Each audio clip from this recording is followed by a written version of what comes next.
నమస్కారం వినాయక స్వామి, బాగున్నావా? నమస్కారం రా, ఇప్పుడు వరకు బాగున్నాను. ఇక నువ్వు వచ్చావు కదా. అదేటి స్వామి అలాగనేస్తాను, నేనేటి చేసినాను? నువ్వేటి చేయవురా, ఇంకొంతసేపు ఉంటే ఇక్కడ ప్రసాదం అంతా మాయం చేస్తావు. సరే గాని బాగున్నావా అన్నావేంట్రా? అంతే, సంవత్సరం అయింది కదా స్వామి నువ్వు వచ్చి, అందుకే అలాగ అడిగాను. అబ్బా, మీ మనుషులకి ఈ మర్యాదకు తక్కువ లేదు. ఆ ఉంగరం ఏంట్రా క్రాస్ పెట్టావు, మతం మారావా? ఓ ఇదే స్వామి. అవును స్వామి, రీసెంట్ గా మారాను. మరేంట్రా జీవితంలో మార్పులు ఏమైనా వచ్చాయా?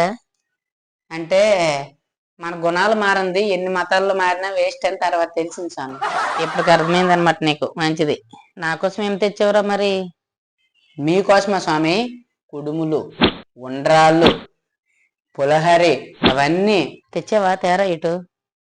లేదు స్వామి, ఇంటి దగ్గర తయారు చేస్తాను, సాయంత్రం తెచ్చి పెడతానే. నువ్వు తెస్తావా? నాకు నమ్మకం లేదు దొరా. అయినా ఇవన్నీ ఉన్నాయి కదా స్వామి, ఇక్కడ కాకుండా ఆ పక్క మండపంలోన, ఆ పక్క గల్లీలోన, ఢిల్లీలోన కూడా మీకు ఇన్ని ప్రసాదం పెడతాను రా. అవన్నీ సరిపోబెట్టి. ఇవన్నీ 11 రోజులు పెడతారు, తర్వాత పట్టించుకోరు కాబట్టి దాచుకుంటాను. ఇటీ అవన్నీ దాచుకుంటారా?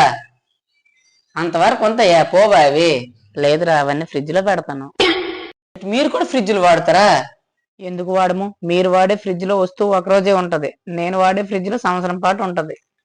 అబ్బా, మీరు కూడా బాగా అప్డేట్ అయ్యారు స్వామి. సరేగానే ఉండండి, అవన్నీ తీసుకుని వచ్చేతను. తెస్తావా మధ్యలో తినేస్తావా?